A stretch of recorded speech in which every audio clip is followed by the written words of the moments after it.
சரஸ்வதேவாய நாராயணம் நமஸ்கிருத்ய நரம் சைவ நரோத்தமம் தேவீம் சரஸ்வதீம் வியாசம்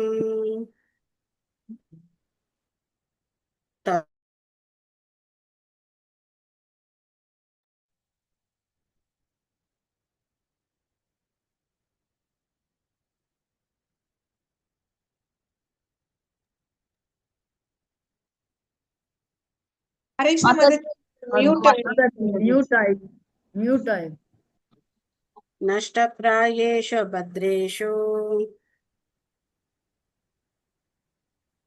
நித்யம் பாகவத சேவையா பகவதி உத்தம ஸ்லோகே பக்திர் பவதி நைஷ்டுகி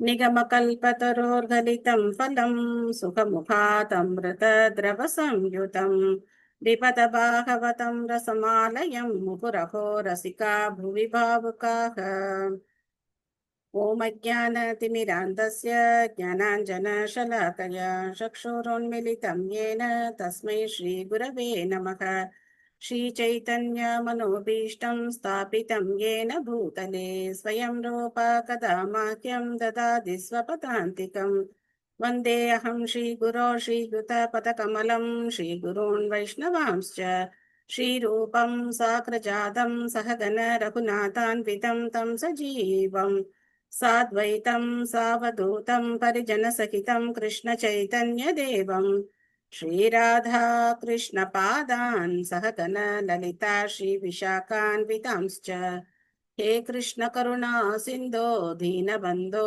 जगत्पते गोपेश गोपिका कान्त राधा कान्त नमोऽस्तुते तप्त काञ्चन गौराङ्गी राधे वृन्दावनेश्वरी वृषभानुसुते देवी प्रणमामि हरिप्रिये वाञ्छाकल्पतरुभ्यश्च कृपा सिन्धुभ्य एव च पतितानां पावनेभ्यो वैष्णवेभ्यो नमो नमः नमो ॐ विष्णुपादाय कृष्णप्रेष्ठाय भूतले श्रीमते भक्तिवेदान्त स्वामिन्गिति नामिने नमस्ते सारस्वते देवे गौरवाणी प्रचारिणे निर्विशेष शून्यवादी पाश्चात्य देशतारिणे जय श्री कृष्ण चैतन्य प्रभु नित्यानंद श्री अद्वैत गदाधर श्रीवासादि गौर भक्त वृंद हरे कृष्णा कृष्णा कृष्णा हरे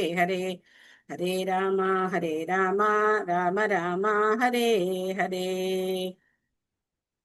मूकं करोति वाचालं पङ्गुं लङ्कयते गिरिं यत्कृपातमहं वन्दे श्रीगुरुं दीनधारिणं परमानन्दं माधवं श्रीचैतन्यम् ईश्वरं हरिः ओं तत्सत् कथाञ्चन स्मृते यस्मिन् दुष्करं सुकरं भवेत् स्मरेतु गिरीदंशा श्रीचैतन्यं नमामि तम् Hare Krishna. Welcome all this Bhagavatam session. எல்லாருக்கும் இனிய மாலை வணக்கங்கள். ஸ்ரீமத் பாகவதம் முதல் ஸ்கந்தம் முதல் அத்தியாயம். இன்னைக்கு நாம 4வது பதம் படிக்க போறோம். நேத்து நம்ம பார்த்தோம் 3வது பதத்துல இந்த ஸ்ரீமத் பாகவதம் அப்படிங்கிறது வேதங்களுடைய கனிந்த பழம் அப்படின்னு பார்த்தோம். நிகம கல்பத்தரோர் கலிதம் பலம், கனிந்த பழம் அப்படின்னு பார்த்தோம். இது சுகதேவ கோஸ்வாமியால சொல்லப்பட்டதுனால அதனுடைய சுவை இன்னும் கூடி இருக்கு அப்படின்னு பார்த்தோம். அதே இந்த ஸ்ரீமத் பாகவதமானது சீட பரம்பரையில இறங்கி வருது அப்படிங்கிறதையும் நம்ம பார்த்தோம். அப்பேற்பட்ட பாகவதத்தை நாம ரொம்ப பணிவோடையும் கவனத்தோடையும் நாம கேட்கணும். பணத்துக்காகவோ இல்லைன்னா பொதுமக்களுக்கு பிடிக்கணும் அப்படிங்கிறதுக்காக பாகவதத்தினுடைய முக்கியமான விஷயத்த சொல்லாம அத ஒரு காம இலக்கியமோ அப்படிங்கிற மாதிரி சித்தரிக்கக்கூடியவங்க கிட்ட இருந்து பாகவதம் கேட்கக்கூடாது அப்படின்னு நம்ம பார்த்தோம். குருசீர பரம்பரையில வர்றவங்க கிட்ட இருந்தான் பாகவதம் கேட்கணும் அப்படின்னு பார்த்தோம். இந்த பாகவதம் அப்படிங்கிறது முதல்ல பகவானால பிரம்மாவுக்கு சொல்லப்பட்டது. அதான் அந்த முதல் ஸ்லோகத்துல பார்த்தோம். தேனே பிரம்ம ஹிருதாதி கவையே அப்படிங்கிறதுல பார்த்தோம். இந்த பாகவதத்தினுடைய துவக்கம் பத்தி கேட்டாங்க இல்லையா நேற்று மாதாஜி. சோ இந்த பாகவதம் எப்படி ஆரம்பிக்குதுன்னா, பகவான் ஸ்ரீ கிருஷ்ணர் பிரம்மாவோட இதயத்துல பாகவதத்தை சொல்றார். அப்புறம் பிரம்மா அத நாரதருக்கு சொல்றார், தன்னுடைய மகனான நாரதருக்கு சொல்றார். நாரதர் வியாசருக்கு சொல்றார். வியாசர் தன்னுடைய மகனான சுகதேவ கோஸ்வாமிக்கு சொல்றார். சுகதேவ கோஸ்வாமி பரீட்சித் மகாராஜருக்கு சொல்றார். அப்போ அந்த இடத்துல பல ரிஷி முனிவர்கள் கூடியிருக்காங்க. அதுல சூத கோஸ்வாமியும் ஒருத்தர். சூத கோஸ்வாமி தான் கேட்ட, அதாவது சுகதேவ கோஸ்வாமி கிட்ட இருந்து கேட்ட பாகவதத்தை நைமிஷாரண்யத்துல இருக்கிற முனிவர்களுக்கு சொல்றார். இப்ப நாம அந்த ஸ்டேஜ்ல இருக்கோம். இப்ப நாம எங்க இருக்கோம்? நைமிஷாரண்யத்துல இருக்கோம். எல்லாரும் அந்த மாதிரி ஒரு மெடிடேஷனோட இப்போ இந்த 4வது ஸ்லோகத்தை படிக்கலாம். நைமிஷாரண்யத்துடைய புகழ் என்ன, நைமிஷாரண்யம் எப்பேற்பட்ட இடம், அதனுடைய தன்மைகள் எல்லாம் நம்ம புரிஞ்சு பாகவதத்தை நம்ம அங்கிருந்து இப்போ ஆரம்பிக்கிறோம். சோ இப்போ அந்த நைமிஷாரண்யத்துல நம்ம எல்லாரும் உட்கார்ந்து இருக்கிறதா நாம அந்த உணர்வோட நம்ம பாகவதத்தை படிக்க ஆரம்பிக்கலாம். ஸ்லோகம் 4. நைமிஷே நிமிஷ க்ஷேத்ரே ருஷயः சௌனகாதயः சத்ரம் ஸ்வர்காய லோகாய சஹஸ்ர சமமாசத. மொழிபெயர்ப்பு பொருளுரை வழங்குவர் திவதராச பக்தி வேதாந்த சுவாமி ஸ்ரீல பிரபுபாத் கி ஜெய். மொழிபெயர்ப்பு. ஒருமுறை நைமிஷாரண்ய வனத்தில் உள்ள புனிதமான ஓரிடத்தில் சௌனக ரிஷியை தலைமையாக கொண்ட மகரிஷிகள் பகவானையும் அவரது பக்தர்களையும் திருப்திப்படுத்துவதற்காக 1000 ஆண்டுகள் நீடிக்கும் மிக பெரிய யாகத்தை நடத்துவதற்காக கூடினர். சோ எதுக்காக பண்றாங்க? பகவானையும் பக்தர்களையும் திருப்திப்படுத்துவதற்காக. எத்தனை வருஷம் நீடிக்கக்கூடிய யாகம்? 1000 வருஷங்கள் நீடிக்கக்கூடிய ஒரு யாகத்தை அவங்க பண்றாங்க. சஹஸ்ர சமமாசத அப்படின்னு சொல்லப்பட்டிருக்காங்க. சஹஸ்ரன்னா 1000, சஹஸ்ர நாமம் அப்படின்னு நம்ம சொல்றோம் இல்லையா? சஹஸ்ரன்னா 1000 வருஷங்கள். ஏன்னா அந்த நாள்ல ஆயுட்காலம் அப்படி இருந்தது. அதனால அவங்க அந்த மாதிரி ஒரு யாகத்தை ஆரம்பிக்கிறதுக்காக முயற்சி பண்றாங்க. பொருளுரை யார் படிக்கிறீங்க? யார் ஹேண்ட் ரைஸ் பண்ணிருக்கீங்க? யாருமே ஹேண்ட் ரைஸ் பண்ணலையா?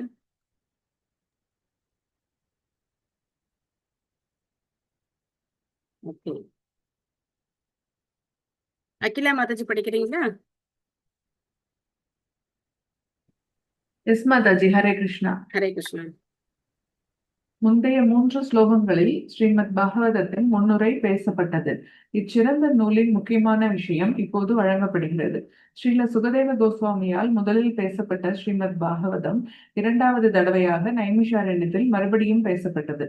குறிப்பாக இந்த பிரபஞ்சத்தின் பொறியியலாளரான பிரம்மா பிரபஞ்சத்தையே உள்ளடக்கக்கூடிய ஒரு மாபெரும் சக்கரத்தை பற்றி மனதுக்குள் நினைத்தார் என்று வாயவீய தந்திரத்தில் கூறப்பட்டுள்ளது. மிக பெரியதான இச்சக்கரத்தின் அச்சு நைமிஷாரண்யம் எனப்படும் இடத்தில் ஸ்தாபிக்கப்பட்டது.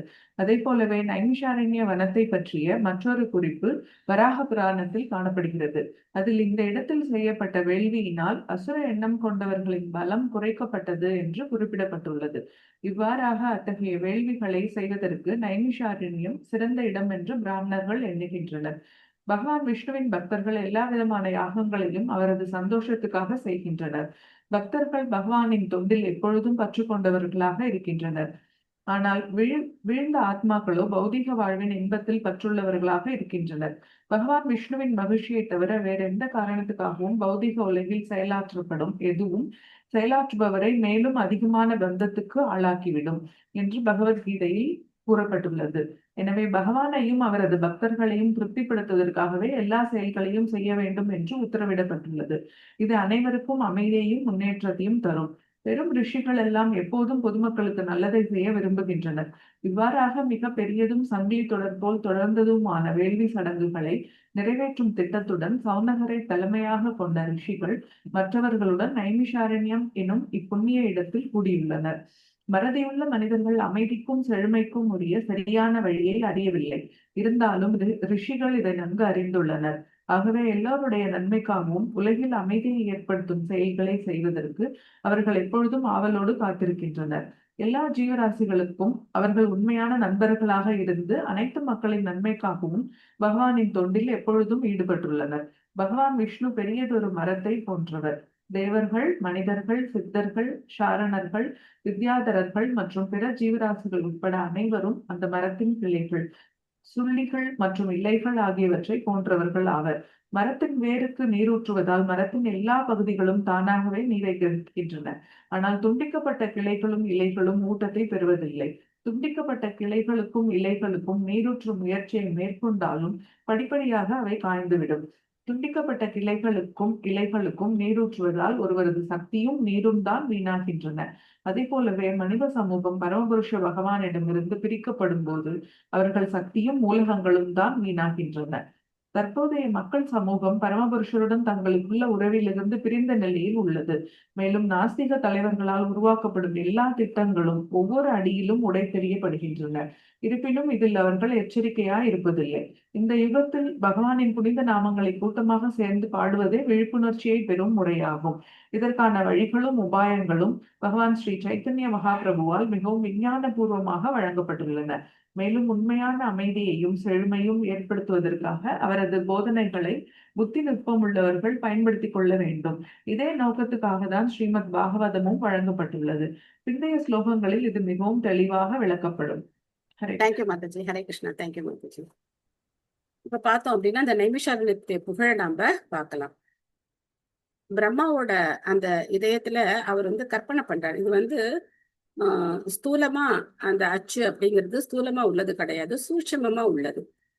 அப்போ அந்த அச்சினுடைய மையம் அப்படிங்கிறது நைமிஷாரண்யமா சொல்லப்படுது. இந்த பிரபஞ்சத்தினுடைய மையம் அப்படிங்கிற இடம் நைமிஷாரண்யமா சொல்லப்படுது. அப்பேற்பட்ட புனித ஸ்தலத்துல செய்யக்கூடிய சிறந்த பக்தி சேவைகளால அசுர மனப்பான்மை அப்படிங்கிறது மக்கள்கிட்ட குறையும் அப்படின்னு சொல்லப்படுது. புனித ஸ்தலங்களுக்கு இதான் ஒரு பெரிய மகத்துவம். நம்ம பகவத்கீதையிலே கூட நம்ம பார்த்திருக்கலாம். முதல் ஸ்லோகத்திலேயே திருதராஷ்டர் அவர் பேசும்போது தர்மக்ஷேத்ரே குருக்ஷேத்ரே அப்படின்னு சொல்றார். இந்த க்ஷேத்திரத்தினுடைய மகிமை அப்படி இருக்கு, தர்மக்ஷேத்திரமா இருக்கு அந்த க்ஷேத்திரம். அதே மாதிரி இந்த நைமிஷாரண்ய க்ஷேத்திரமும் அத்தனை சிறப்பு வாய்ந்தது. அதனால அந்த இடத்தை தேர்ந்தெடுத்து என்ன பண்றாங்க, இந்த ரிஷி முனிவர்கள் மிகப்பெரிய யாகத்தை துவங்கி இருக்காங்க. அப்போ சுகதேவ கோஸ்வாமி கிட்ட கேட்ட அந்த பாகவதத்தை அங்க இருக்கிற முனிவர்களுக்கு சொல்றதுக்காக அங்க சீத கோஸ்வாமி வரார். இங்க பிரபுபாதர் என்ன சொல்றாரு அப்படின்னா, பகவானுடைய பக்தர்களுடைய சிறப்பு சொல்றார். கஷேத்திரத்தினுடைய சிறப்பு சொல்லப்பட்டது, நைமிஷாரண்யத்தினுடைய சிறப்பு சொல்லப்பட்டது. அடுத்தது பாத்தீங்கன்னா பக்தர்களுடைய சிறப்பு சொல்லப்படுது. பக்தர்கள் அப்படிங்கிறவங்க எப்படி இருக்காங்க அப்படின்னா, மற்றவங்க மேல இரக்கத்தோட இருக்காங்க. பொதுவா இந்த உலகத்துல பார்த்தோம் அப்படின்னாக்க சுயநலத்தோட தானே எல்லாரும் வேலை செய்யறாங்க. சுயநலம் இல்லாம யாருமே என்ன பண்ண மாட்டாங்க, எந்த காரியமும் செய்ய மாட்டாங்க.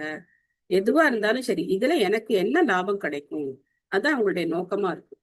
ஆனா பக்தர்கள் அந்த மாதிரி சுயநல நோக்கம் இல்லாம எல்லாருக்கும் என்ன நன்மையோ அதை செய்யணும் அப்படிங்கறதுதான் பக்தர்களுடைய நோக்கமா இருக்கு. அப்போ பகவானை திருப்திப்படுத்துறதுக்கான செயல்கள்ல அவங்க இறங்குறாங்க. ஏன் அப்படின்னா பகவான் என்ன சொல்லியிருக்கார், 3வது அத்தியாயத்துல, பகவத்கீதையில 3வது அத்தியாயத்துல 9வது ஸ்லோகத்துல சொல்லியிருக்கார். யாராவது ஸ்லோகா மெமரைஸ் பண்ணணும் அப்படின்னு நினைச்சீங்கன்னா இந்த ஸ்லோகத்தை மெமரைஸ் பண்ணுங்க. இந்த மாதிரி நம்ம கொஞ்சம் கொஞ்சமா பகவத்கீதையுடைய ஸ்லோகங்களையும் மெமரைஸ் பண்ணலாம். எந்த ஸ்லோகம் பிரபுபாதர் கோட் பண்றாரோ அந்த ஸ்லோகத்தை மெமரைஸ் பண்ண ஆரம்பிச்சோம் அப்படின்னாக்க ரொம்ப சுலபமா நம்ம பகவத்கீதையுடைய ஸ்லோகங்களையும் நம்ம மனப்பாடம் பண்ணிக்கலாம். மனப்பாடம் பண்ணி அதை நம்ம ஞாபகம் வச்சுக்கலாம். எதுக்காக மனப்பாடம் பண்றோம் அப்படின்னா, நான் பகவத்கீதையில எல்லாம் தெரிஞ்சவன் காட்டிக்கிறதுக்காக கிடையாது. எதுக்காக மனப்பாடம் பண்ணணும் அப்படின்னா, நம்ம வாழ்க்கையில அதை நம்ம கடைபிடிக்க, எல்லாமே உபதேசம் தான் நமக்கு. அதை நம்ம வாழ்க்கையில கடைபிடிக்கிறதுக்காக நம்ம என்ன செய்யணும், மெமரைஸ் பண்ணணும். பகவத்கீதை பக்கத்துல இருக்கிறவங்க அந்த 3வது அத்தியாயத்துல 9வது ஸ்லோகம் எடுத்து பாருங்க. யஜ்ஞார்த்தாத் கர்மணோன்யத்ர லோகோயம் கர்ம பந்தனஹ தத்தர்த்தம் கர்ம கௌந்தேய முக்த சங்க சமாச்சர.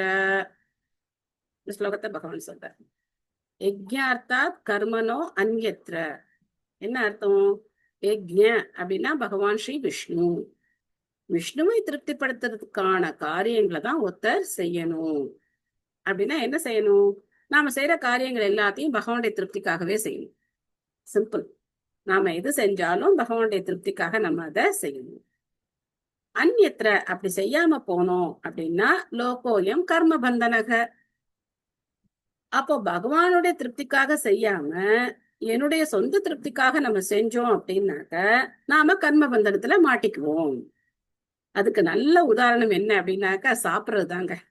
எல்லாருமே என்ன பண்ணிதான் ஆகணும், நம்ம எல்லாம் சாப்பிட்டுதான் ஆகணும் இல்லையா? சாப்பிடாம யாராலும் இருக்க முடியாது. 3 வேளை சாப்பிட்றவங்க இருக்காங்க, 4 வேளை சாப்பிட்றவங்க இருக்காங்க, நடுவுல நொறுக்கு தீனி சாப்பிட்றவங்களும் இருக்காங்க. ஆக மொத்தம் சாப்பிட்டுட்டே இருக்கும். அப்போ நம்ம சாப்பிடுற அந்த உணவை பகவானுக்கு நைவேத்தியம் பண்ணிட்டு சாப்பிட்டோம் அப்படின்னாக்க நாம அந்த பாவ விளைவுகள்ல மாட்டிக்க மாட்டோம். ரொம்ப சிம்பிள். இல்லைன்னா நாம தாவர உணவே சாப்பிட்டா கூட உம் சில பேர் சொல்லுவாங்க இல்லையா, நாங்க நான் வெஜிடேரியன்லாம் சாப்பிட மாட்டோம், நாங்க வெஜிடேரியன் தான் அப்படின்னு சொல்லுவோம். நம்ம வெஜிடேரியனே சாப்பிட்டா கூட அதுவும் என்னதான், அதுலயும் ஆத்மா இருக்கு இல்லையா? எல்லாமே ஆத்மாக்கள் தான். நம்ம பார்த்தோம், மரம் செடி கொடியில இருந்து எல்லாமே ஆத்மாக்கள் தான். அப்போ அந்த ஆத்மாக்கள் நம்மளுடைய தேவைக்காக தான் படைச்சிருக்கார் பகவான். ஏன்னா மனுஷன் தான் சாப்பிட்டு தானே ஆகணும். அதனால அந்த ஆத்மாக்கள் அங்க கொல்லப்படுது. அப்போ அந்த பாவ விளைவுகள்ல நாம மாட்டிக்குவோம். அதே அந்த தாவர உணவு வகைகளை நாம பகவானுக்கு நைவேத்தியம் பண்ணிட்டு சாப்பிட்டோம் அப்படின்னாக்க நாம பாவ விளைவுகள்ல மாட்டிக்க மாட்டோம். அப்போ யாராவது ஒருத்தர் குதர்க்கமா கேட்கலாம், அப்படின்னா மிருகங்களையும் கொன்னு, அதுவும் ஆத்மா இதுவும் ஆத்மான்னு சொல்றீங்க, அதையும் கொன்னு பகவானுக்கு நைவேத்தியம் பண்ணிட்டு சாப்பிடலாமா அப்படின்னு குதர்க்கமா யாராவது கேட்டா உங்களுக்கு நம்ம என்ன பதில் சொல்லணும் அப்படின்னாக்க, நாம அந்த மாதிரி செய்ய முடியாது. ஏன் அப்படின்னா சாஸ்திரங்கள் அதை நமக்கு சொல்லல, சாஸ்திரங்கள் அதை வலியுறுத்தல, பகவானும் அந்த மாதிரி சொல்லல. பகவத்கீதையில பகவான் ரொம்ப தெளிவா சொல்லியிருக்கார். பத்திரம் புஷ்பம் ஃபலம் தோயம் யோமே பக்தியா பிரயச்சதி ததகம் பக்தி உபகிருத்தம் அஷ்னாமி பிரியதாத்மனக அப்படின்னு சொல்லியிருக்கார். 1வது அத்தியாயத்துல சொல்ற பத்திரம் புஷ்பம் ஃபலம் தோயம் அப்படிதான் சொல்லியிருக்கார். அவர் மத்த எதையும் கேட்கல. அந்த பொருளுரையில பிரபுபாதர் ரொம்ப அருமையா கொடுத்திருப்பார். எதுக்காக நம்ம மாமிச உணவுகளை பகவானுக்கு படைக்க கூடாது அப்படின்னு. அதனால பகவானுக்கு எது திருப்தி கொடுக்குமோ, பகவான் எதை விரும்புறாரோ அதைத்தான் நம்ம பகவானுக்கு நைவேத்தியம் பண்ண முடியும். அதை நம்ம பிரசாதமா ஏத்துக்கும் போது அந்த பாவ விளைவுகள்ல இருந்து நாம விடுபடுறோம். யஜ்ஞார்த்தாத் கர்மனோ அந்யத்ர லோகோயம் கர்ம பந்தனக ததர்த்தம் கர்ம கௌந்தேய முக்த சங்க சமாச்சர. பகவானுடைய திருப்திக்காக செய்யும் போது அதுவே நம்மளுடைய விடுதலைக்கு வழிவகுக்கிறது, முக்திக்கான பாதையை அது காட்டுது. அதனால பக்தர்களுக்கு இந்த விஷயம் தெரியும் அப்படிங்கிறதுனால அவங்க என்ன பண்றாங்க, பகவானுடைய திருப்திக்காக இந்த யாகத்தை பண்றாங்க. அதுக்கப்புறம் பார்த்தோம் அப்படின்னாக்கா பிரபுபாதர் இங்க இந்த இதுல என்ன சொல்றாரு அப்படின்னா, பெரிய திட்டம் போட்டு அவங்க அதை செய்யறாங்க. எதுக்காக பகவானை திருப்திப்படுத்தணும்? அடுத்த கேள்வி வரலாம் இல்லையா? எவ்வளவு பேர் இருக்காங்க, தேவர்கள் இருக்காங்க, ரிஷி முனிவர்கள் இருக்காங்க, எத்தனையோ பேர் இருக்காங்க. அவங்களெல்லாம் ஏன் நம்ம திருப்திப்படுத்தக்கூடாது? ஏன் பகவானை திருப்திப்படுத்தணும்? இந்த மாதிரி ஒரு கேள்வி வரும். ஏன் அப்படின்னா, பகவான் ஒரு மரத்துக்கு ஒப்பிட்டா அந்த மரத்தில் உள்ள இலைகள், கிளைகள், காய் கனிகள் அந்த மாதிரிதான் எல்லாருமே, தேவர்கள், ரிஷி முனிவர்கள் எல்லாருமே அந்த மாதிரிதான். மரத்தினுடைய பல அங்கங்கள், உடலுடைய பல பாகங்கள் அப்படின்னு சொல்லலாம். மூல வேறா இருக்கக்கூடியவர் பகவான் ஸ்ரீ கிருஷ்ணர். அப்போ பகவானை திருப்திப்படுத்தினா எல்லாருமே திருப்தி ஆயிடுறாங்க. இதுல நமக்கு எந்த சந்தேகமும் வர வேண்டிய அவசியமே கிடையாது. இந்த ஸ்ரீமத் பாகவதத்துல நாரதர் சொல்றார், யதா தரோர் மூல நிச்சேனேன திருப்தியந்த தஸ்கந்த புஜோபசாக பிராணோபஹாராச்ச யதேந்திரியானாம் ததைவ சர்வார்ஹனம் அச்சுதேஜ்ய அப்படின்னு சொல்றார். அதனால இது என்ன அர்த்தம் அப்படின்னா, பகவான் ஸ்ரீ கிருஷ்ணர் ஒரு மரத்தினுடைய வேரை போன்றவர். வேருக்கு தண்ணி ஊத்துறா எப்படி அந்த வேர் அந்த தண்ணியை உறிஞ்சு அந்த மரத்தினுடைய எல்லா பகுதிகளுக்கும் அந்த தண்ணியை கரெக்டா அது கொண்டு போய் சேர்க்குமோ, அதே மாதிரி இன்னொரு உதாரணமும் சொல்றேன். 2 உதாரணம், ரொம்ப பிராக்டிக்கலான உதாரணம் சொல்றேன். இன்னொரு உதாரணம் என்ன அப்படின்னாக்கா, நம்ம உடம்புக்கு சக்தி வேணும் அப்படின்னா நம்ம வயிற்றுக்கு தான் சாப்பாடு கொடுக்கணும் இல்லையா? கண்ணுக்கு தனியா, கைக்கு தனியா இந்த மாதிரிலாம் சாப்பாடு கொடுப்போமா என்ன? நம்ம வயிற்றுக்கு தான் சாப்பாடு கொடுக்கணும். அப்ப அந்த வயிறு என்ன செய்யுது, அது செரிமானம் பண்ணி உடல்ல இருக்கிற எல்லா பகுதிகளுக்கும் அது சக்தியை எப்படி விநியோகம் பண்ணுதோ, அந்த மாதிரி பகவானை திருப்தி செஞ்சா எல்லா தேவர்கள் எல்லாருமே திருப்தி அடைஞ்சிருவாங்க அப்படின்னு நாரதர் சொல்றார். அப்போ இப்ப இருக்கக்கூடிய சமூகம் எப்படி இருக்கு அப்படின்னா, இந்த பகவான்கிட்ட இருந்து பிரிஞ்சு இருக்கு இந்த சமூகம். பகவானை பத்தின சிந்தனையே யாருக்கும் கிடையாது. கிருஷ்ணரை பத்தின சிந்தனையே ரொம்ப எல்லாருக்கும் குறைஞ்சு போச்சு. யாருக்குமே இந்த சிந்தனை கிடையாது. அவங்கவுங்க நாகரிகம் அப்படிங்கிற பேர்ல என்ன பண்றாங்க, ஒரு திட்டங்களை தீட்டி அதை செயல்படுத்துறதுல ரொம்ப மும்மரமா இருக்காங்க. ஆனா பாருங்க, யார் எவ்வளவு பெரிய திட்டம் போட்டாலும் எல்லா திட்டங்களும் முறியடிக்கப்படுது. அது அவங்களுக்கு புரியறதே இல்லை. அவங்க திட்டம் போட்டுக்கிட்டே இருக்காங்க. அதனால ஒரே திட்டம் நம்ம என்ன போடணும் அப்படின்னாக்க, நாம எல்லாரும் சேர்ந்து பகவானுடைய நாமத்தை ஜபம் பண்ணணும், நாம சங்கீர்த்தனம் பண்ணணும். இதுதான் கலியுகத்துக்கான ஒரே வழிமுறை அப்படின்னு சொல்லப்படுது. இந்த யாகம் தான் மிகச்சிறந்த யாகமா சொல்லப்பட்டிருக்கு. இதுக்கெல்லாம் நிறைய ஸ்லோகங்கள் சொல்லிக்கிட்டே போலாம் பாகவதத்திலேருந்து. அடுத்தது நாம 5வது பதத்துக்கு போலாம். அது போறதுக்கு முன்னாடி உங்களுக்கு ஏதாவது கேள்விகள் இருக்கா? இந்த பதத்துல யாருக்காவது ஏதாவது கேள்விகள் இருக்கா? இந்த பொருளுரை படிச்சதுல? ஹரே கிருஷ்ண மாதாஜி. ஹரே கிருஷ்ணா மாதாஜி, சொல்லுங்க. 2-3 ஸ்லோகங்கள் கோட் பண்ணீங்களா மாதாஜி? அந்த ஸ்லோகங்கள் நம்பர் மட்டும் சொல்றீங்களா? ஒண்ணு வந்து 3.9 மாதாஜி. யக்ஞாத்தா தன்மனோன்னு எத்தனை சொன்னது 3.9. அப்புறம் இன்னொரு ஸ்லோகம் என்ன கோட் பண்ணேன்? பத்திரம் புஷ்பம் பலம் தோயம், அது தெரியும். ஓகே, 9.26. 9.26 சொல்லிட்டாங்க கரெக்டா. அதுக்கப்புறம் அந்த யதா தரோர் மூல நிச்சயத்தனேன அந்த ஸ்லோகம் சொன்னேன் இல்லையா, அது வந்து எங்க இருக்கு அப்படின்னாக்கா பாகவதத்துல கொஞ்சம் இருங்க சொல்றேன்.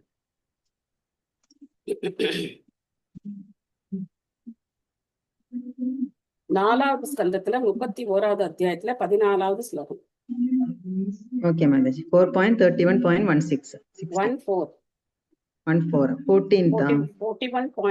41.4.31.14. Okay okay Mataji. ஓகேவா? Thank you. Okay Mataji. Hare Krishna. Thank you Mataji. Hare Krishna.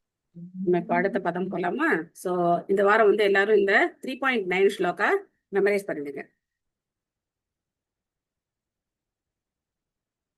த ஏகதா து முனயः ப்ராதர்ஹூத ஹுதாக்னயாः சத்கிருதம் ஹுதமாசீனம் அப்ரச்சோத் இதமாச்சராத் ஆதராத். மொழிபெயர்ப்பு. ஒரு நாள் ஹோமம் செய்து தங்களது ஆராதனையை முடித்துக் கொண்ட பின் சூதரை மதிப்பிற்குரிய ஆசனத்தில் அமரச் செய்ததும் அவர்கள் பின்வரும் கேள்விகளை அவரிடம் கேட்டனர். இப்ப அங்க யார் அப்பியர் ஆயிட்டா? சூத கோஸ்வாமி அப்பியர் ஆயிட்டாரு. அவர்கிட்ட இவங்க இந்த யார் கேள்வி கேட்கிறா? நைமிஷாரண்ய முனிவர்கள் இப்போ கேள்வி கேட்கிறாங்க. சித்ரா மாதாஜி படிக்கிறீங்களா?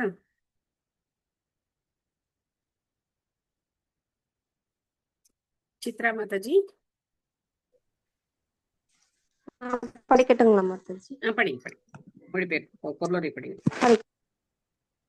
ஹரே கிருஷ்ணா. முந்தைய 3 ஸ்லோகங்களில் பாகவதத்தின் முன்னுரை பேசப்பட்டது. இச்சிறந்த நூலின் முக்கியமான விஷயம் இப்போது வழங்கப்படுகிறது. ஸ்ரீல சுகதேவ கோஸ்வாமியால் முதலில் பேசப்பட்ட ஸ்ரீமத் பாகவதம் 2வது தடவையாக நைமிஷாரண்யத்தில் மறுபடியும் பேசப்பட்டது. குறிப்பாக இந்த பிரபஞ்சத்தின் பொறியியலாளரான பிரம்மா பிரபஞ்சத்தையே உள்ளடக்கக்கூடிய ஒரு மாபெரும் சக்கரத்தை பற்றி.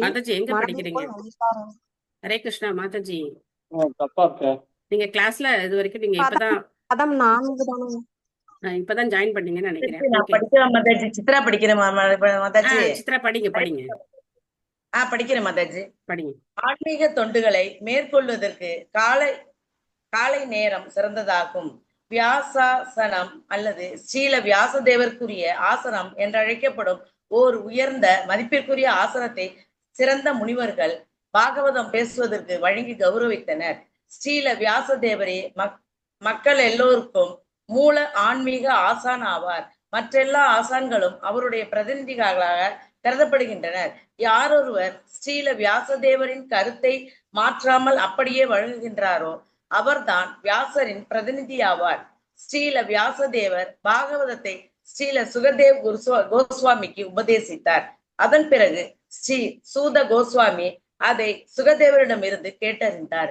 சங்கிலி தொடரான சீட பரம்பரை மூலமாக வரும் ஸ்ரீல வியாசதேவரின் உண்மையான பிரதிநிதிகள் எல்லோரும் கோஸ்வாமிகள் என்று அழைக்கப்படுகின்றனர்.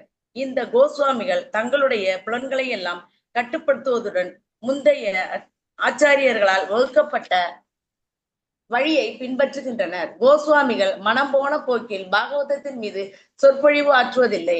அதற்கு மாறாக ஆன்மீக செய்தியை சிதைத்து விடாமல் தங்களுக்கு வழங்கியவர்களான தங்களின் முந்தைய ஆச்சாரியர்களை பின்பற்றி தங்களின் சேவைகளை அவர்கள் மிகவும் கவனத்துடன் செயற்படுத்துகின்றனர். பாகவதத்தை கேட்பவர்கள் தெளிவான அர்த்தத்தை அறிவதற்கு பிரசங்கம் செய்பவரிடமிருந்து கேள்விகள் கேட்கக்கூடும். ஆனால் சவால் விடும் நோக்கில் இதை செய்யக்கூடாது. பிரசங்கம் செய்தவருக்கும் விஷயத்தை பெரும் மரியாதை அளித்து அடக்கத்துடன் கேள்விகளை கேட்க வேண்டும். இந்த முறைதான் பகவத்கீதையிலும் சிபார்சு செய்யப்பட்டுள்ளது. சரியான அதிகாரிகளிடமிருந்து பணிவுடன் ஒருவர் தெய்வீக விஷயத்தை கேட்டறிய வேண்டும். ஆகவே பிரசங்கியரான சூத கோஸ்வாமியிடம் மிகுந்த மரியாதையுடன் இந்த முனிவர்கள் பேசினர். ஹரே கிருஷ்ணா. ஹரே கிருஷ்ணா. நன்றி மாதாஜி. நன்றி. நமஸ்காரம். கோஸ்வாமி பத்தி முன்னாடி ஒரு 2 கிளாஸ் முன்னாடி சொன்னீங்க. கிளீனா போட்டிருக்காங்க இப்போ. ஆமா, பிரபுபாதர் வந்து நமக்கு பிரபுபா சொல்றத நான் சொல்றேன். நான் எனக்கு என்ன தெரியும். Yes yes correct correct. அதனால இப்ப என்ன பண்றாங்க, இங்க எப்படி இதை வந்து தொடங்குறாங்க அப்படின்னு பார்த்தோம்னா அருமையா இருக்கு பாருங்க. நம்ம வந்து ஆன்மீக காரியங்களை செய்யறதுக்கு இந்த பிரம்ம முகூர்த்தம் சிறந்த நேரம். அதனால்தான் நம்ம காலம்பரை என்ன பண்றோம், ஹரே கிருஷ்ண மகாமந்திரத்தை ஜபம் பண்றோம். எல்லா கோவில்லையும் இந்த பிரம்ம முகூர்த்த நேரத்தை சில பிரபுபாதர் வந்து மங்கள ஆரத்தி அப்படின்னு சொல்லி கொடுத்துருக்காரு. 4:30 மணிக்கு எல்லா இஸ்கான் கோவில்லையும் அது சின்ன சென்டரா ஒரு 4 பேர் இருக்கிற சென்டரா இருந்தாலும் சரி, மிகப்பெரிய ஆலயங்களா இருந்தாலும் சரி, 4:30 மணிக்கு எல்லா சென்டர்லயும் மங்கள ஆரத்தி நடக்கும். மங்கள ஆரத்தினா என்ன, பகவானை வந்து எழுப்பி, ஏன்னா ராத்திரி பகவானை நம்ம அவருக்கு சயன ஆர்த்தி பண்ணி அவருக்கு நம்ம ஓய்வு கொடுத்துடுறோம். அதுக்கப்புறம் காலம்பரை பகவானை எழுப்பி அவருக்கு சிம்பிளா ட்ரெஸ் பண்ணி, அப்போ பகவான் ஆராதனை. எழுந்த உடனே நம்ம முதல்ல பார்க்க வேண்டியது பகவானை தான். சில பேர் உள்ளங்கையை பார்த்துக்குவாங்க, சில பேர் மற்ற மாதிரியான சகுனங்கள் எல்லாம் வந்து நினைச்சுப்பாங்க. ஆனா யார் ஒருத்தர் கண்டினியூஸா 12 வருஷம் மங்களாரத்தி அட்டன் பண்றாங்களோ அவங்க கண்டிப்பா வைகுண்டம் போயிடுவாங்க. கவலையப்பட வேண்டும். தொடர்ந்து 12 வருஷம் நாள் தவறாம என்ன பண்ணணும், பகவானுடைய திருமுகத்தை தரிசனம் பண்ணணும். அதுக்குதான் நம்ம போறோம், அந்த கோவிலுக்கு போறோம். 4:30 மணிக்கு கோவில்ல, இஸ்கான் கோவில்ல போய் மங்களாரத்தியை நம்ம வந்து பகவானை சேவிச்சோம் அப்படின்னா, அப்போ ஹரே கிருஷ்ண மந்திரம் பாடுவாங்க. மங்களாரத்திக்குன்னு ஒரு கீர்த்தனம் இருக்கு, அந்த கீர்த்தனத்தை பாடுவாங்க. அப்போ அதுக்கப்புறம் நரசிம்மருடைய ஆரத்தி, துளசி ஆரத்தி இதெல்லாம் நடக்கும். இதெல்லாம் நம்ம வந்து கலந்துக்கும் போது அதுக்கப்புறம் நம்ம நாமஜபத்தை ஆரம்பிக்கலாம். காலை பொழுது அப்படிங்கிறது ரொம்ப அற்புதமான முறையில பகவானுடைய சேவிக்கிற மாதிரி நம்மளுடைய காலை பொழுது இருக்கணும். அப்போ இந்த சூத கோஸ்வாமி அவங்க எப்படி வரவேற்றாங்க அப்படின்னு பார்த்தோம்னா ரொம்ப மரியாதையா வரவேற்கிறாங்க. ஏன்னா பகவானை பத்தி பேச போறாரு இல்லையா, அதனால அவருக்கு அவ்வளவு மரியாதை கொடுத்து வியாசாசனம் அப்படின்னு சொல்லப்படுது. ஆசனம்னா தெரியும், நம்ம ஆசனம்னா இந்த எக்ஸசைஸ் மட்டும் கிடையாது, உட்கார இடமும் ஆசனம்னு சொல்லப்படுது. சுகாசனம் அப்படின்னு சொல்லுவோம். பல ஆசனங்கள் இருக்கு, ஆனா உட்கார இடமும் ஆசனம். நீங்க இஸ்கான் கோவில் எல்லாம் பாத்தீங்கன்னா நல்ல அழகான ஒரு மரத்தினால செய்யப்பட்ட ஒரு இருக்கை ஒண்ணு இருக்கும். அங்க உட்கார்ந்துதான் பேசுறவங்க பிரசங்கம், அதாவது இந்த உபன்யாசம் கொடுக்குறவங்க அதுல உட்கார்ந்து உபன்யாசம் கொடுப்பாங்க. அந்த ஆசனத்துக்கு பேர் தான் வியாச ஆசனம்னு பேரு. ஏன்னா எல்லா வேத சாஸ்திரங்களையும் கொடுத்தவர் யாரு, வியாசதேவர் இல்லையா. அவருடைய பிரதிநிதியா கருதி, வியாசரை பிரதிநிதிக்கிறவங்களா கருதி அந்த இடத்துல உட்கார வச்சு அவங்க கிட்டேந்து அந்த விஷயத்த கேட்கிறாங்க. ஏன் வியாசருடைய பிரதிநிதியா நினைக்கணும் அவங்கள அப்படின்னா, வியாசர் சொன்னதை மாத்தாம சொல்றாங்க. அவங்க என்ன பண்றது கிடையாது, அவங்க மனசுல என்ன தோணுதோ அதெல்லாம் சொல்றது கிடையாது. மன கற்பனையினால அவங்க நினைச்சதெல்லாம் சொல்றது கிடையாது. புதுசா மந்திரங்களை உண்டாக்குறது, புதுசா வந்து சாஸ்திரங்களை கொண்டு வர்றது அதெல்லாம் கிடையாது. அவங்க வியாசர் என்ன சொல்றாங்களோ அதைத்தான் வந்து அவங்க சொல்றாங்க. அதனால இந்த ஆன்மீக விஷயங்கள் சிதைந்து விடாமல், ரொம்ப முக்கியமான கருத்து இது. பிரபுபாதர் வந்து அருமையான உதாரணம் சொல்லுவார். இப்ப காலத்துல இருக்கிறவங்களுக்கு இந்த உதாரணம் தெரியுமான்னு தெரியல, அவங்களுக்கு புரியுமான்னு தெரியாது. முன்னெல்லாம் நாம சின்ன வயசுல இருக்கும்போது ஒரு கடிதம் எழுதுவோம், யாருக்காவது உறவினர்களுக்குன்னா வெளியூர்ல இருக்கிறவங்களுக்குலாம் ஒரு கடிதம் எழுதுவோம். இங்கிலாந்து லெட்டரோ இல்லைன்னா போஸ்ட் கார்டோ எழுதி அந்த போஸ்ட் பாக்ஸ்ல நம்ம போட்டோம் அப்படின்னாக்க அந்த செய்தி என்ன ஆகாது, மாறவே மாறாது. யாரும் அதை மாற்ற மாட்டாங்க, அப்படியே கொண்டு போய் அவங்கள்ட்ட சேர்த்துருவாங்க இல்லையா. நம்ம எந்த முகவரிக்கு எழுதியிருக்கோமோ அந்த முகவரியில கொண்டு போய் அந்த கடிதத்தை சேர்த்துருவாங்க. அந்த கடிதத்துக்குள்ள இருக்கிற செய்தி மாறவே மாறாது. இந்த மாதிரி இந்த சீட பரம்பரை அப்படிங்கிறது கிருஷ்ணர் என்ன சொன்னாரோ அந்த செய்தி மாறாம நம்ம கைக்கு வந்துகிட்டே இருக்கு. இதுதான் சீட பரம்பரையுடைய மிக மிக முக்கியமான ஒரு அம்சம். இப்பேற்பட்ட ஒரு காரியத்தை ஆச்சாரியர்கள் செய்யறாங்க. பகவான் சொன்னதை கொஞ்சம் கூட சிதைக்காம அப்படியே நம்ம கையில கொண்டு வந்து சேர்க்கிறாங்க. அதனாலதான் இது பிரபுபாதர் இந்த பகவத்கீதைக்கு உண்மை உருவில்னே பேர் கொடுத்திருக்காரு. ஏமா வெறும பகவத்கீதை தானே எல்லாரும் சொல்றாங்க, எதுக்காக பிரபுபாதர் உண்மை உருவில் அப்படின்னு பேர் கொடுத்தாங்க அப்படின்னாக்க இதுதான் காரணம். பகவான் சொன்னதை மாத்தாம அவர் சொல்லியிருக்கார். சோ அப்ப நம்ம எப்படி கேள்வி கேட்கணும் அதையும் நம்ம பலமுறை பார்த்திருப்போம். அடக்கத்தோட பணிவோட நாம தெரிஞ்சுக்கணும் அப்படிங்கிற அந்த நோக்கத்தோட கேள்விகளை கேட்கணும். இப்பேற்பட்ட ஆச்சாரியர்கள் எல்லாம் கோஸ்வாமிகள் அப்படின்னு சொல்லப்படுறாங்க. சூத்த கோஸ்வாமி அப்படின்னு நம்ம சொல்றோம், சுகதேவ கோஸ்வாமி அப்படின்னு சொல்றோம். அவங்களுக்கு பின்னாடி வர்ற ஆச்சாரியர்கள் ரூப கோஸ்வாமி அப்படின்னு சொல்றோம். இது வடநாட்டு பேரோ தென்னாட்டு பேரோ அந்த மாதிரி எல்லாம் கிடையாது. யார் ஒருத்தர் தங்களுடைய புலன்களை கட்டுப்படுத்தி இருக்காங்களோ அவங்க கோஸ்வாமி அப்படின்னு சொல்லப்படுறாங்க. மற்றவங்களுடைய நன்மைக்காக செயல்படுறவங்க அப்படின்னு அர்த்தம். ஏன்னா இன்னைக்கு சமஸ்கிருதமும் தமிழும் ஒரு காலத்துல ரெண்டு கண்ணு மாதிரி இருந்தது, சமஸ்கிருதமும் தமிழும். இன்னைக்கும் நீங்க பாத்தீங்கன்னா தமிழ்ல பல வார்த்தைகள் சமஸ்கிருத வார்த்தைகளை தான் நம்ம பயன்படுத்தணும். ஆனா இப்ப இருக்கிற தமிழ்நாட்டினுடைய ஒரு போக்கு, ஆட்சியாளர்கள் அவங்க தமிழ் தமிழ் அப்படின்னு சொல்லிட்டு தமிழையும் வளர்க்க விட மாட்டேங்கிறாங்க, மற்ற மொழிகளையும் கத்துக்க விட மாட்டேங்கிறாங்க. அதனால இந்த வடநாடு தென்னாடு அப்படிங்கிற பிரிவினை எல்லாம் நமக்கு வந்திருக்கு. அதுக்கு முன்னாடி இந்த பிரிவினைகள் எல்லாம் கிடையாது. பாரத வருஷம் அப்படிங்கிறது அகண்ட பாரதம்னா மொத்த உலகமும், பாரத வருஷம் அப்படிங்கிறது மொத்த இந்தியாவும் அப்படிதான் இருந்தது. அப்போ யாத்திரை சென்றவங்க காசிக்கு போனாங்க. அதே மாதிரி பகவானுடைய பத்ரிகாசிரமத்துக்கு போகாதவங்க யாராவது இருக்க முடியுமா? பகவானை தரிசனம் பண்ணணும் அப்படின்னா அது எல்லாமே போனாங்க. ஆனா இப்போ இருக்கிற இந்த குறுகிய மனப்பான்மை, ஏன்னா அவங்களுடைய நோக்கம் வேற இல்லையா, அவங்களுக்கு மக்களுக்கு நன்மை செய்யணுங்கிற நோக்கம் எல்லாம் கிடையாது, பக்தியை வளர்க்கணுங்கிற நோக்கம் எல்லாம் கிடையாது. அதனால இந்த மாதிரி பிரிச்சு பேசி அவங்க இவர் தமிழ் கடவுள், அவர் வடநாட்டு கடவுள் அப்படின்லாம் பிரிச்சு அதெல்லாம் ஒரே அபத்தம். அதெல்லாம் நம்ம கேட்டு கேட்டு அப்படியே வளர்ந்துட்டோம். அது ஒரு பிரச்சனை இருக்கு. இப்போ அவங்க முதல்ல சூத்த கோஸ்வாமிய புகழ்ந்து சொல்ல போறாங்க. அதை நாம அடுத்த ஸ்லோகத்துல படிப்போம். ரிஷயவூச்சுஹு, அதாவது நம்ம பகவத்கீதையில பார்த்தோம் அப்படின்னாக்க திருதராஷ்டிர பேசும்போது திருதராஷ்டிர உவாச்ச அப்படி வரும். அர்ஜுனன் பேசும்போது அர்ஜுன உவாச்ச அப்படி வரும். பகவான் பேசும்போது ஸ்ரீ பகவான் உவாச்ச அப்படி வரும். இங்க பாத்தீங்கன்னா ரிஷயவூச்சுஹு அப்படின்னா என்ன அர்த்தம் அப்படின்னா எல்லா ரிஷிகளும் சேர்ந்து கேட்கிறாங்க. ஒருத்தர் பேசும்போது உவாச்சன்னு சொல்றோம், நான் சேர்ந்து கேட்கிறாங்க. त्वया खलु पुराणानि चैतिहासानि च नघ आख्यातानि अपि अतीतानि தர்மசாஸ்திராணி யானி உத. மொழிபெயர்ப்பு.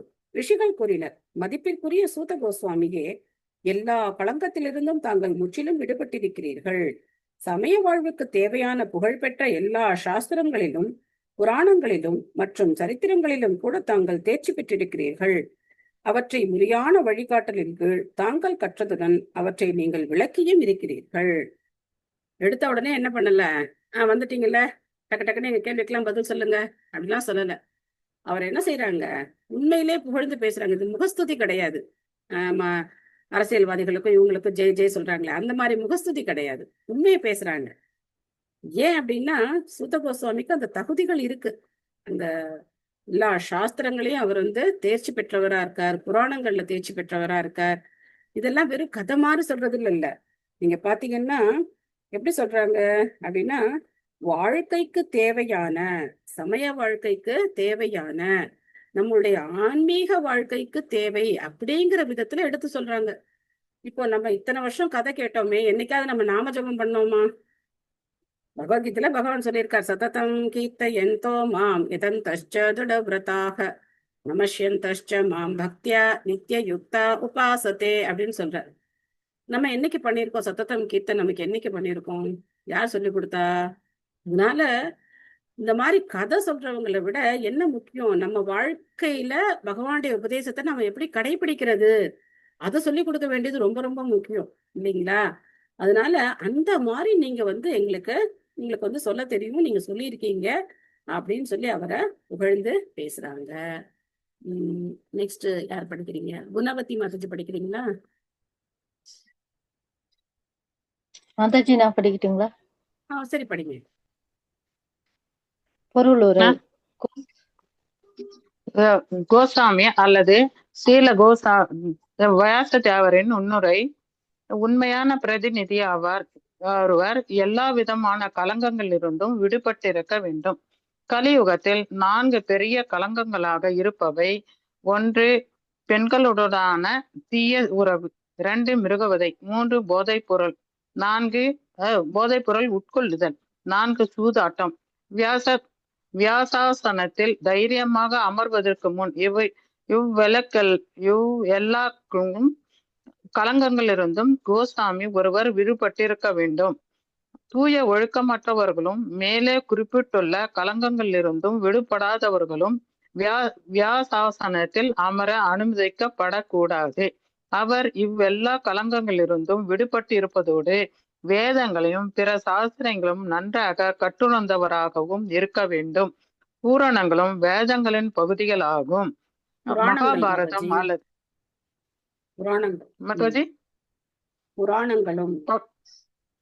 புராணங்களும் வேதங்களின் பகுதிகளே ஆகும்.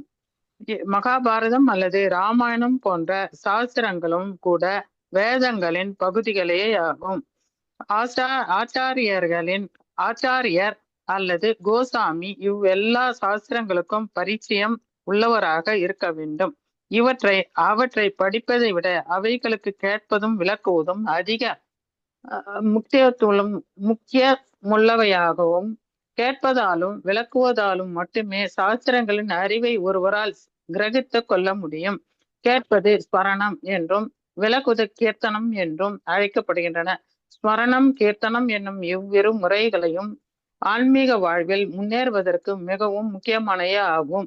சரியான அதிகாரியிடமிருந்து அடக்கமாக கேட்டு அதனால் உன்னத அறிவை சரியாக அடைய பெற்ற ஒருவரால் மட்டுமே விஷயத்தை சரியாக விளக்க முடியும். ஹரே கிருஷ்ணா. தேங்க்யூ. பார்த்தோம் அப்படின்னாக்க கோஸ்வாமிகளுக்கு விளக்கம் இன்னும் கொஞ்சம் நம்ம தெரிஞ்சுக்கணும். யார் ஒருத்தர் இந்த 4 தவறான விஷயங்கள்ல இருந்து விடுபட்டிருக்காங்களோ அப்ப அவங்க என்ன பண்ணிருக்காங்க, அந்த விஷயங்கள்ல இருந்து தங்களுடைய புலன்களை கட்டுப்படுத்தி இருக்காங்க இல்லையா? தவறான ஆண் பெண் உறவு. ஏன்னா இப்ப ஆண் பெண் உறவு அப்படிங்கிறது திருமண பந்தத்துக்கு உட்பட்டதா இருக்கணும் இல்லைங்களா? கல்யாணம் பண்ணதுக்கு அப்புறம் கணவனும் மனைவியும் அப்படிங்கிறவங்க தாம்பத்திய உறவு வச்சுக்கிறதுல எந்த தவறும் கிடையாது. அதுதான் உண்மையான உறவு. அப்ப தவறான ஆண் பெண் உறவு அப்படின்னா திருமணம் ஆகிறதுக்கு முன்னாடியோ இல்லைன்னா திருமணத்துக்கு புறம்பான அந்த மாதிரியான வாழ்க்கையில ஈடுபடுறதோ, இல்ல அது சம்பந்தமான காட்சிகள், அது சம்பந்தமான செய்திகளை பாக்குறது, பேசுறது, அதுல என்னென்ன வந்துடும் பாத்தீங்கன்னா இந்த சினிமா, அதுக்கப்புறம் இந்த சீரியல் பாக்குறது, இதுல எல்லாம் ஏதாவது ஒழுக்கம் இருக்கா அப்படின்னா ஒன்னும் ஒழுக்கமும் கிடையாது இல்லைங்களா? அதெல்லாம் அந்த கேட்டகரியில வந்துடும். அதனால அதெல்லாம் நம்ம தவிர்க்கணும். அந்த மாதிரி இருக்கிறவங்க கிட்ட நம்ம என்ன பண்ணக்கூடாது, ஆன்மீக விஷயங்களை கேட்க கூடாது. இந்த ஒரு கண்டிஷன்லயே பாத்தீங்கன்னா 99% பெயரளவான ஆன்மீகிகள் அடிபட்டு போயிடுவாங்க. ஏன்னா எல்லாரும் இதுல மாட்டிக்கிறாங்க. எப்பேற்பட்டவரா இருந்தாலும் இதுல மாட்டிக்கிறாங்க. அவங்களுடைய ஒண்ணு பணம் சம்பாதிக்கிறதுக்காக ஆன்மீகத்தை பேசுறாங்க.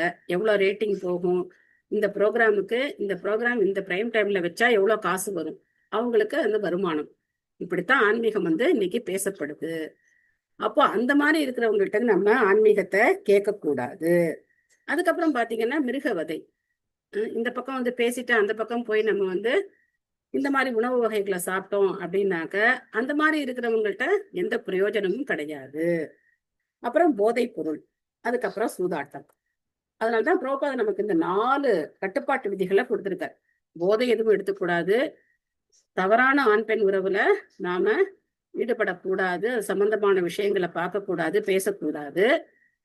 அதுக்கப்புறம் மாமிச உணவுகள் எதையும் நாம எடுத்துக்க கூடாது, பகவானுடைய பிரசாதத்தை மட்டுமே சாப்பிடணும், சூதாட்டம் கூடாது. யார் இதுல இருந்து விடுபட்டிருக்காங்களோ அவங்க கிட்ட இருந்து நாம என்ன பண்ணணும், கேட்கணும். அப்ப இன்னொரு தகுதி இங்க என்ன சொல்லப்படுது அப்படின்னாக்க, அவங்க வந்து சாஸ்திரங்கள் எல்லாம் நல்ல தெரிஞ்சவங்களா இருக்கணும் அப்படின்னு சொல்லப்படுது. இப்போ நீங்க கேட்கலாம், ஏங்க உங்களுக்கு எல்லா சாஸ்திரமும் தெரியுமாங்க, நீங்க வந்து சொல்றீங்களே அப்படின்னு கேட்கலாம். எனக்கு தெரியாது, ஆனா பிரபுபாதருக்கு தெரியும். பிரபுபாதர் சொல்றத நாம திரும்ப சொல்றோம், அவ்வளவுதான். அதனால பிரபுபாதர் சொன்ன வழியில நடக்கிறதுக்கு முயற்சி பண்றோம். 16 மாலை ஜபம் பண்ணி 4 சட்டத்திட்டங்களை கடைபிடிச்சு ஆன்மீக குருவை ஏற்று தீட்சை வாங்கிக்கிட்டு நாம இத அவங்களுடைய நம்மளா என்ன பண்றது இல்ல, பிரச்சாரம் செய்யறது கிடையாது. ஆன்மீக குருவுடைய கட்டளையின் பேர்ல அவர் சொல்றார், நீங்க எல்லாரும் பிரச்சாரம் பண்ணணும் அப்படின்னு சொல்றார். அந்த கட்டளையை நாம நிறைவேற்றுறதுக்காக என்ன செய்யறோம், இந்த விஷயங்களை தெரியாதவங்களுக்கு நாம எடுத்து சொல்றோம்.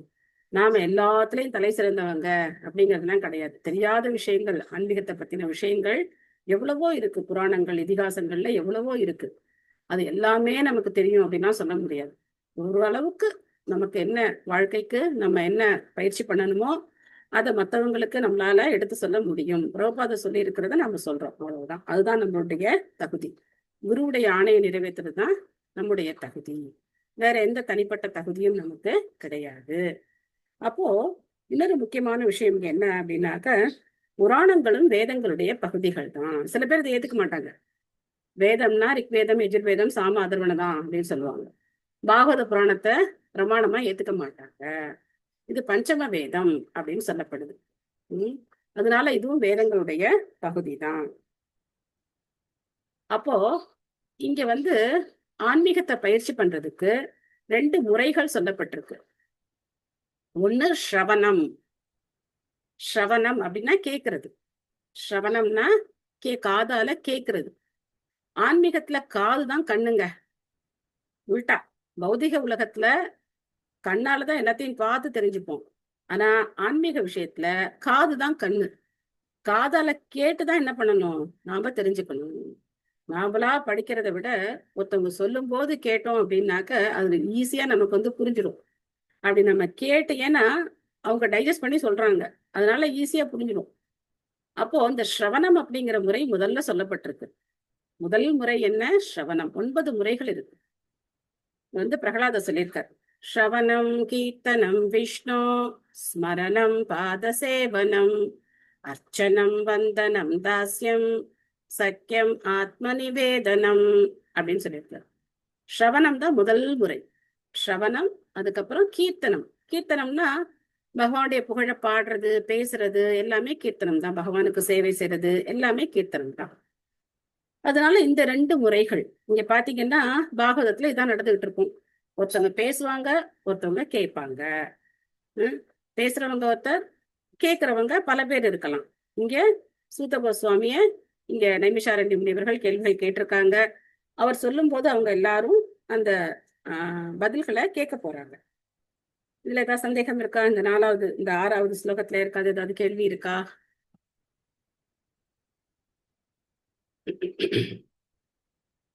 ஓகே, அடுத்து பாருங்க. யானி வேத விதாம் ஸ்ரேஷ்டோ பகவான் பாதராயணக அன்யே ச முனயக சோத பராவர விதோ விதுஹு.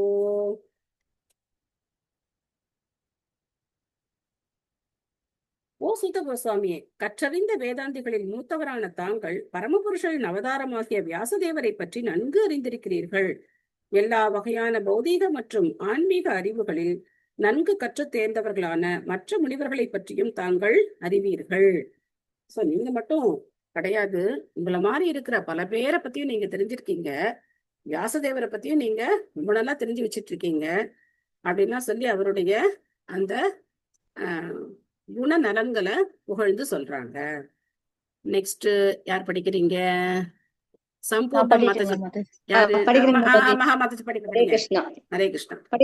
பொருளுரை.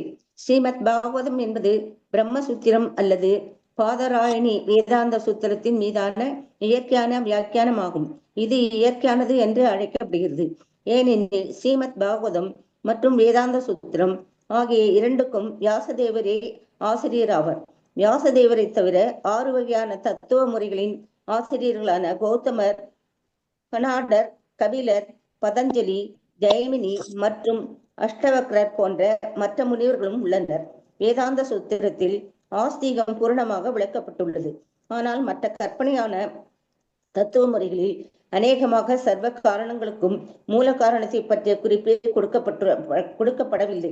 ஒருவர் எல்லா தத்துவ முறைகளிலும் அனுபவம் பெற்றிருக்க வேண்டும்.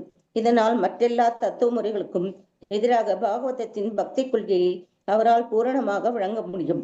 இதன் பிறகுதான் வியாசாசனத்தில் ஒருவர் அமரலாம். ஸ்ரீல சூதகோஸ்வாமி தகுதியுள்ள ஆசிரியராக இருந்ததால் நைமிசாரண்ய முனிவர்கள் அவரை வியாசாசனத்தில் அமரக்கூடிய தகுதிக்கு உயர்த்தினர். ஸ்ரீல வியாசதேவர் அதிகாரபூர்வமான சக்தி ஆவேச அவதாரமாகையால் அவர் இங்கு பரமபுருஷ பகவான் என்று அழைக்கப்படுகிறார். ஹரே கிருஷ்ணா. தேங்க்யூ மாதாஜி. இங்க பாத்தீங்கன்னா வியாசதேவர் தான் பிரம்மசூத்திரத்துக்கும் அவர் தான் ஆசிரியரா இருக்கார். அதனால எல்லாமே இங்க இந்த பாகவதம் அதனுடைய இயற்கையான வியாக்கியானமா அவர் எழுதியிருக்கார். வியாக்கியானம்னா விளக்கம். இந்த வேதாந்த சூத்திரத்துக்கு இயற்கையான விளக்கமா அதை அவர் இங்க கொடுத்திருக்கார். அப்ப பாத்தீங்கன்னா நம்மளுடைய வேதங்கள்ல ஷட் தர்ஷனங்கள் அப்படின்னு சொல்லப்படுது. 6 விதமான முடிவுகள் அப்படின்னு சொல்லப்படுது. ஷட் தர்ஷனா அப்படின்னு சொல்லுவாங்க. 6 விதமான முடிவுகள் அப்படின்னு சொல்லுவாங்க.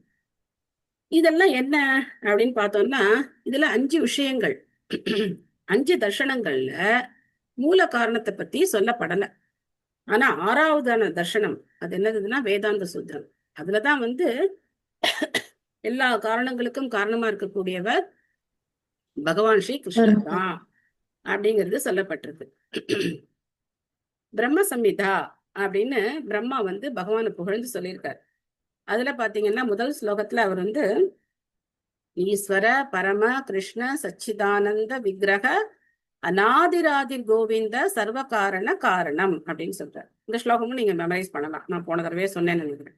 அற்புதமான ஸ்லோகம், எளிமையான ஸ்லோகம். யார் வேணா ஈஸியா இதை மெமரைஸ் பண்ணி பகவான் முன்னாடி போய் சொல்லலாம். ஈஸ்வர பரம கிருஷ்ண சச்சிதானந்த விக்கிரக அநாதிராதிர் கோவிந்த சர்வ காரண காரணம். எல்லா காரணங்களுக்கும் காரணமா இருக்கக்கூடியவர் பகவான் ஸ்ரீ கிருஷ்ணன் தான். இது இந்த ஸ்ரீமத் பாகவதத்துல உறுதி செய்யப்பட்டிருக்கு. மற்ற தர்ஷனங்களை பத்தி நீங்க போக போக தெரிஞ்சுக்கலாம். நான் ஒரே அடியா வேதாந்த தத்துவங்களை நம்ம பேசிட்டே இருந்தோம் அப்படின்னாக்க கொஞ்சம் ஞாபகம் வச்சுக்கிறது கஷ்டம். சோ அதனால அதுக்கான ஆசிரியர்களும் இருக்காங்க. அந்தந்த தர்ஷனங்களுக்கு உண்டான ஆசிரியர்களும் இருக்காங்க. இது போக போக பின்னாடி நமக்கு பாகவதத்திலேயே வரும். அப்ப நம்ம அதை படிக்கலாம். கௌதமர், கனாடர், கபிலர், பதஞ்சலி, ஜெய்மினி, அஷ்டவக்ரர் இவங்கெல்லாம் இருக்காங்க. சோ இவங்கெல்லாமும் வேதங்கள்ல தான் பேசியிருக்காங்க. ஆனா முடிவு தவறானது. வேதங்கள்ல தான் பேசியிருக்காங்க. ஆனா அவங்களுடைய முடிவெல்லாம் தவறானது. ஆனா வேதங்களை தொட்டு பேசியிருக்கிறதுனால இதுவும் ஒத்துக்கொள்ளப்படுது. ஏன்னா அந்த மனநிலையில இருக்கக்கூடிய மக்களும் இருக்காங்க இல்லையா? அதனால இந்த மாதிரி விஷயங்கள் வேதங்கள்ல இருந்தே சொல்லப்பட்டதுனால இதுவும் ஏற்றுக்கொள்ளப்படுகிறது. அப்புறம் இங்க நம்ம சூத கோஸ்வாமியை பத்தி ஒரு விஷயத்தை தெரிஞ்சுக்கணும். சூத கோஸ்வாமியுடைய தந்தை யாரு அப்படின்னா ரோமஹர்ஷ்ணர். ரோமஹர்ஷ்ணர் யாரு அப்படின்னா அவர் இந்த வேத சாஸ்திரங்கள்லயும் சரி எல்லா புராண இதிகாசங்கள்லயும் சரி ரொம்ப தேர்ச்சி பெற்றவர். ஒரு சமயத்துல இதே மாதிரி அவர் பல முனிவர்களுக்கு இந்த வேதாந்த தத்துவங்கள் எல்லாம் உபதேசம் பண்ணிட்டு இருக்கார். அப்போ இந்த குருட்சேத்திர யுத்தம் நடக்கிறதுக்கு கொஞ்சம் முன்னாடி இந்த குருட்சேத்திர யுத்தத்துல பலராமருக்கு விருப்பமே கிடையாது. ஏன்னா 2 பேருமே வேண்டியவங்க. கௌரவர்களும் வேண்டியவங்க, பாண்டவர்களும் வேண்டியவங்க.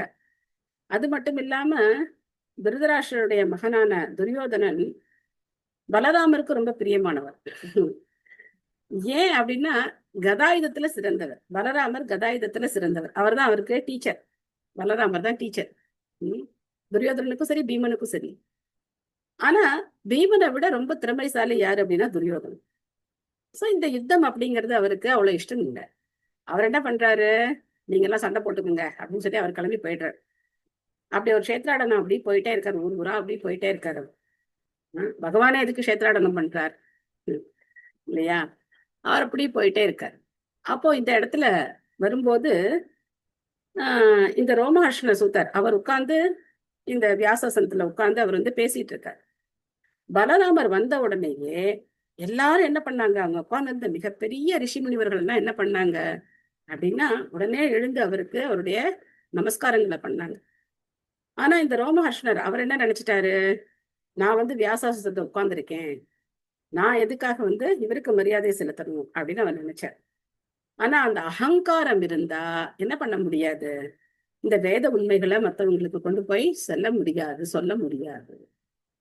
யாருக்கும் நம்ம வந்து அந்த இடத்துல உட்கார்ந்துருக்கும் போது யாருக்காகவும் நம்ம எழுந்து மரியாதை செலுத்த வேண்டிய அவசியம் கிடையாது. ஆனா வந்திருக்கிறது யாரு, சாக்ஷாத் பகவானே வந்திருக்கார். அப்போ அவர் வந்திருக்கும் போது இல்ல, தன்னுடைய ஆன்மீக குரு நம்மளை விட ஸ்தானத்துல பெரியவங்க வந்திருக்கும் போது என்ன செய்யணும், வயசுல கிடையாது, ஆன்மீகத்துல பெரியவங்க மூத்தவங்க வந்திருக்கும் போது நம்ம என்ன செய்யணும், உடனே எழுந்து அவங்களுக்கு நாம நமஸ்காரம் பண்ணணும். அதை அவர் பண்ணல. இப்பெல்லாம் நம்ம ஆன்லைன்ல தானே படிக்கிறோம், அதனால நம்ம யாருக்கும் நமஸ்காரம் எல்லாம் பண்றது இல்லை. நம்ம என்ன பண்ணிடுறோம், வார்த்தையில சொல்லிடுறோம் பிரணாம்ஸ். சில பேர் வந்து நமஸ்காரம் அப்படின்னு சொல்றாங்க. நமஸ்காரம் பண்றது அப்படின்னா நம்ம என்ன பண்ணணும், விழுந்து நமஸ்காரம், உடலால விழுந்து நமஸ்காரம் பண்ணணும். பட் ஆன்லைன்ல அதெல்லாம் சாத்தியம் கிடையாது. இது வந்து ஒரு இப்ப இருக்கிற முறைகள் அப்படிங்கிறது கலிகாலத்துக்கு ஏற்ற முறைகளா இப்ப மாறிக்கிட்டே இருக்கு. பிரபுபாதருக்கு எவ்வளவு ஒரு சேலஞ்சிங்கா இருக்கும் பாருங்க. ஏன்னா இதை போய் சொல்லி கொடுக்கணும், நீங்க வந்து எனக்கு நமஸ்காரம் பண்ணணும் அப்படின்னு என்ன பண்ணணும், அவர் வந்து மற்றவங்களுக்கு சொல்லி, ஏன்னா அவங்களுக்கு தெரியாது, வெளிநாட்டுக்காரங்களுக்கு இது தெரியாது, நம்ம நாட்டுக்காரங்களுக்கே தெரியாது, வெளிநாட்டுக்காரங்களுக்கு எங்க தெரியாது. அவங்களுக்கு எல்லாத்தையும் பிரபுபாதம் சொல்லி கொடுக்குறாரு.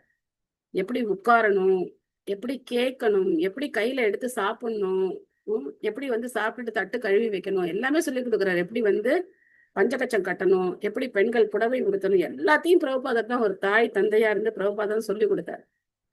இது சொல்றது ரொம்ப கஷ்டம். எனக்கு நீங்க நமஸ்காரம் பண்ணாதான் உங்களால வந்து இந்த விஷயங்களை புரிஞ்சுக்க முடியும்னு சொல்றது ரொம்ப கஷ்டம். ஆனா பிரபுபாதர் அது செய்யறாரு. அந்த மாதிரி இங்க வந்து ரோமஹர்ஷனர் என்ன பண்ணல, பகவானுக்கு நமஸ்காரம் பண்ணல.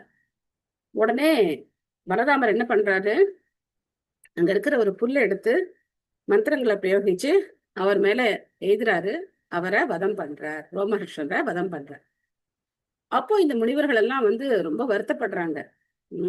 பகவானே என்ன இப்படி பண்ணிட்டீங்க, நீங்க பண்ண செயல்கள்ல தவறு இருக்குன்னு நாங்க சொல்லல, ஆனா எங்களுக்கு யார் இனிமே சொல்லுவா, இவர் தான் எல்லாத்தையும் சொல்லிட்டு இருந்தாரு, இவர் வந்து ரொம்ப தேர்ச்சி பெற்றவரா இருந்தாரு, இவர்கிட்ட தான் நாங்க கேட்டுக்கிட்டு இருந்தோம், நாங்க இப்ப என்ன பண்றது அப்படின்னு உடனே பலராமர் என்ன பண்றாருன்னா அவருடைய மகனுக்கு அந்த பாக்கியத்தை கொடுக்குறாரு, அவருக்கு அந்த ஆசையை கொடுக்குறாரு.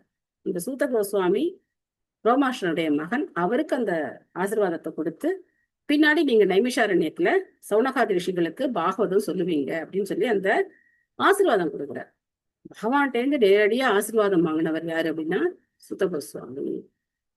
இதுல இன்னொரு சிறப்பு என்ன அப்படின்னு பார்த்தோம்னா, நம்மளுடைய சாஸ்திரங்கள்லாம் எந்த விதமான ஒரு என்ன சொல்றது, பிறப்பினால வர விஷயங்களுக்கு முக்கியத்துவம் கொடுக்கறது இல்ல அப்படிங்கறத நம்ம எப்படி தெரிஞ்சுக்கலாம் அப்படின்னா, இந்த சௌனகாதி ரிஷிகள் எல்லாம் இருக்காங்களே, அவங்க எல்லாம் பிராமணர்கள், அவங்க எல்லாம் ரிஷிகள். ஆனா சூத கோஸ்வாமி இந்த வர்ணாசிரம தர்மத்துக்கு கீழே இருக்கிறவர், சூத இனத்தை சேர்ந்தவர். அவருக்கு என்ன பண்றாங்க, சிறப்பான தகுதியை கொடுத்து அவருக்கு வந்து வியாசாசனம் கொடுத்து அவரை வந்து உட்கார வச்சு பாகவதத்தை அவங்க அவர்கிட்ட கேட்கிறாங்க. அதனால பாகவதம் சொல்றதுக்கு பிறப்பு தகுதி கிடையாது.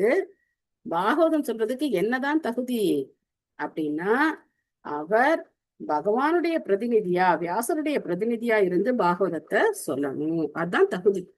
அதனால ஸ்ரீல பிரபுபாதர்கிட்ட இருந்து நம்ம பாகவதம் கேட்கணும். பிரபுபாதருடைய பொருளுரைகளை படிச்சேன்னா எல்லாம் நீண்ட பொருளுரைகளா இருக்கும், பொறுமையா படிச்சு அதை நம்ம புரிஞ்சுக்கிட்டு பிரபுபாதர்கிட்ட இருந்து பாகவதம் கேட்டோம் அப்படின்னா நம்ம வாழ்க்கையில கடைபிடிச்சு நாம வந்து பகவானை திருப்திப்படுத்த முடியும். ஆன்மீக குருவை திருப்திப்படுத்தினா பகவான் வந்து திருப்தி அடைவார் அப்படின்னு சாஸ்திரங்கள் சொல்லும். அதனால சில பிரபுபாதருடைய பொருளுரைகளை பொறுமையா படிக்க வேண்டியது ரொம்ப ரொம்ப அவசியம். அதே மாதிரி பிரபுபாதர் சொன்ன கருத்துக்கள்ல இருந்து நம்ம விலகி போய் அங்கேருந்து இங்கேருந்துனா நம்ம எடுத்து எதையாவது போஸ்ட் பண்ணிக்கிட்டே இருந்தோம் குரூப்ல அப்படின்னாக்க இது வந்து மற்றவங்களையும் குழப்பக்கூடிய ஒரு விஷயம். நீங்க போஸ்ட் பண்றதெல்லாம் நல்லா தான் இருக்கு, நான் வேண்டான்னு சொல்லல, போஸ்ட் பண்ணுங்க. ஆனா சம்பிரதாயத்துல இல்லாத விஷயங்களை தயவு செய்து போஸ்ட் பண்ணாதீங்க. ஒரு பகவத்கீதை ஒரு இதோ போஸ்ட் பண்ணியிருந்தீங்க, அதனுடைய கருத்துக்கள் அப்படிங்கிறது நான் படிச்செல்லாம் பார்க்கல, ஏன்னா எனக்கு அந்த மாதிரி நேரமும் கிடையாது. தயவு செய்து இஸ்கான் பிரபுபாதர் கொடுத்துருக்கிறத தவிர வேற எதையும் இங்கே போஸ்ட் பண்ணாதீங்க. இந்த குரூப் வந்து டிப்பிக்கலா இஸ்கான் குரூப், இது வந்து யார் சொன்னதை வேணா கேட்கிற இடம் இது கிடையாது அப்படிங்கிறத நீங்க தயவு செய்து புரிஞ்சுக்கோங்க. நம்மளுடைய ஆச்சாரியா ஸ்ரீல பிரபுபாதர் அவருடைய வழியில நம்ம பக்தியை பயிற்சி பண்ணோம் அப்படின்னா சேஃபா பயிற்சி பண்ணணும். இல்லைன்னா என்ன ஆயிடும், எல்லா சொல்றதும் சரிதான், இதுவும் சரிதான், அதுவும் சரிதான், எல்லாம் ஒண்ணுதான் அப்படின்னு நம்ம நினைக்க ஆரம்பிச்சிருவோம். அதேதான் இவங்களும் சொல்றாங்க பாருங்க, இந்த குரூப்லயே போட்டிருக்காங்க இதேதான் அப்படின்னு நம்ம வந்து எல்லாத்தையும் ஒண்ணு நினைக்க ஆரம்பிச்சிருவோம். வேதா பேஸ்ல இருந்து எடுத்து போடுறது, பாகவதத்துல இருந்து எடுத்து போடுறது, நவவித பக்தி பத்தி போட்டிருந்தீங்க, அதுக்கப்புறம் அதெல்லாம் ஓகே, நான் அதெல்லாம் எதுவும் சொல்லலை. பட் நம்ம சம்பிரதாயத்துல இல்லாத விஷயங்களை பகவத்கீதையா இருந்தாலும் சரி, பாகவதமா இருந்தாலும் சரி, தயவு செய்து இந்த குரூப்ல போஸ்ட் பண்ணாதீங்க. உங்களுக்கு அது இன்னும் புரியல அப்படின்னாக்கா புரிஞ்சுக்க முயற்சி பண்ணுங்க. இது வந்து காலப்போக்கில் தான் நம்மளால புரிஞ்சுக்க முடியும். ஏன்னா நம்ம ஆன்மீகம்னா எல்லாம் ஒண்ணு நினைக்கிறோம், யார் சொன்னாலும் அது ஆன்மீகம் தான் நினைக்கிறோம். அந்த மாதிரி எல்லாம் கிடையாது. தயவு செய்து ஆச்சாரியர்கிட்ட மட்டும்தான் கேட்கணும் அப்படிங்கறத நாம உறுதியா இருக்கணும். இதுதான் நம்மளுடைய தவம். கலியுகத்துல நம்மளுடைய தவம் என்ன? ஆச்சாரியர்கிட்ட மட்டும்தான் கேட்கணும். இது நம்முடைய தவம். ஓகே. ஆக்சுவலி வந்து இன்னைக்கு 2-3 பேர் படிச்சிருக்கீங்க. இன்னைக்கு படிக்க முடியாதவங்க, ஹேண்ட் ரைஸ் பண்ணிட்டு படிக்க முடியாதவங்க, கண்டிப்பா நாளைக்கு நீங்க முதல்ல படிக்கணும். ஓகேவா? இதேதான் நம்ம சிஸ்டமா வச்சுக்கலாம். அதனால யாரும் டிசப்பாயிண்ட் ஆக வேண்டாம். கண்டிப்பா நாம நாளைக்கு படிக்கணும். இப்ப உங்களுடைய நேரம். யாருக்காவது கேள்விகள் இருக்கிறவங்க ஹேண்ட் ரைஸ் பண்ணுங்க. வரிசையா அவங்க வந்து அவங்க அன்மியூட் பண்ணிட்டு வருவாங்க. முடிவுகள் இருக்குல்ல, ஆஹ் 6 வித முடிவுகள். அது நம்ம படிக்கும்போது வரும் பிரபு, அடுத்தடுத்த சாப்டர்லயே வந்துடும். அப்ப நம்ம பாத்துக்கலாம்.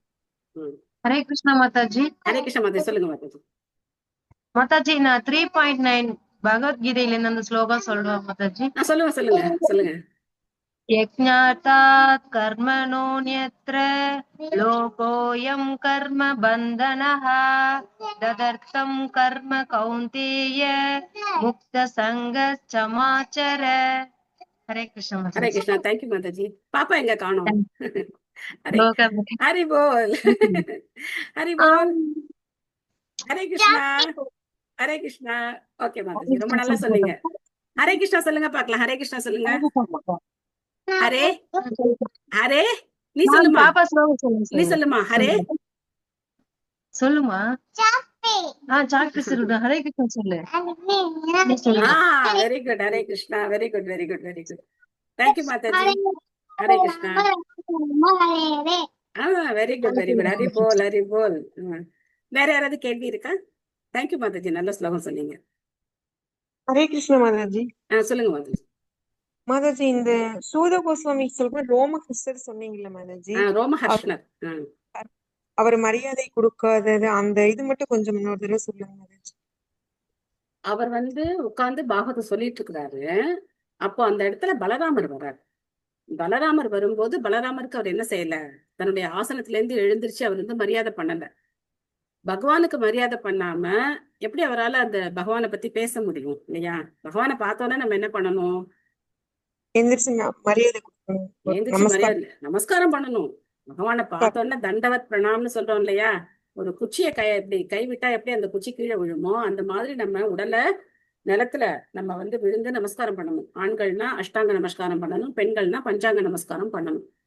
ஆனா இவர் நமஸ்காரம் பண்ணாம நின்றுட்டு இருக்கார், உட்கார்ந்துட்டு இருக்கார். அவருடைய வியாசத்துல அவர் எழுந்திருக்காம உட்கார்ந்து இருக்கார். அதனால பகவான் வந்து அவருக்கு தகுதி இல்லை. தகுதி இல்லாம என்ன பண்ண முடியாது, ஆன்மீக விஷயங்கள பேச முடியாது, பேசக்கூடாது. அப்படிங்கிறதுனால ஒரு வதம் பண்றார். சூத கோஸ்வாமிக்கு மறுபடியும் அவர் சொல்லி ஆமா, அவருடைய மகனுக்கு அந்த இதை வந்து அவர் மகனை, ஏன்னா மத்த முனிவர்கள்லாம் கேட்கிறாங்கல்ல, இப்ப எங்களுக்கு யார் சொல்லுவா, இவர் தான் சொல்லிட்டு இருந்தாரு, இவரை நீங்க வந்து வதம் பண்ணிட்டீங்க, எங்களுக்கு இப்ப யார் சொல்லுவா அப்படின்னு கவலைப்படாதீங்க, அவருடைய மகனுக்கு அந்த தகுதியை கொடுத்து நான் அவரை சொல்ல வைக்கிறேன் அப்படின்னு சொல்லி அவர் சொல்றாரு. இப்ப வந்து நைமிசாரண்யத்துல ரோமஹர்ஷனரோட மகன் சூத கோஸ்வாமி சொல்றாரு, ஏன் மாதாஜி? அப்படிங்க. ஆமா ஆமா. Okay, thank you Mataji. ஹரே கிருஷ்ணா. வேற ஏதாவது கேள்விகள் இருக்கா? ஹரே கிருஷ்ணா மாதாஜி. ஹரே கிருஷ்ணா மாதாஜி. பிரணாம் மாதாஜி. மாதாஜி, என்னோட நம்பர் சொல்றேன் மாதாஜி, என்னைய ஆட் பண்ணிக்கோங்க மாதாஜி குரூப்ல. நீங்க எனக்கு மெசேஜ் மாதாஜி நீங்க எனக்கு மெசேஜ் பண்ணுங்க. இதுல எப்படி நான் என்ன இது நம்பர் தெரியாது மாதாஜி, உங்க நம்பர் எனக்கு தெரியாது மாதாஜி. 7845249400. 7845259400. ரொம்ப ரொம்ப நன்றி மாதாஜி. ஹரே கிருஷ்ணா. ஹரே கிருஷ்ணா. வேற எது கேள்விகள் இருக்கா?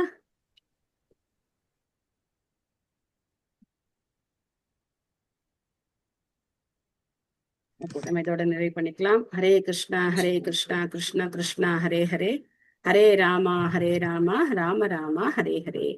Thank you all. Hare Krishna. Thank you Mataji. Thank you. Hare thank you Krishna. Mataji. Hare Krishna दंडवत प्रणाम माता जी। தண்டோத் பிரணாம் ஸ்லோக தண்டோத் ஹரே பிரணாம். Krishna Hare Mataji. Krishna Hare Krishna Mataji. Hare Krishna. Thank you, Mataji. Thank you, Mataji. Hare Krishna. Thank you all. Hare Krishna Mataji. Thank you Mataji. Hare Krishna. Thank you. Hare Krishna. Thank you Mataji. Hare Krishna. Thank you Mataji. Thank you. Hare Krishna Mataji. Thank you Mataji. Thank you. Hare Krishna.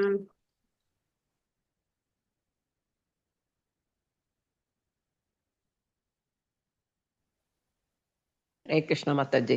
Hare Hare Krishna. Thank you. Krishna.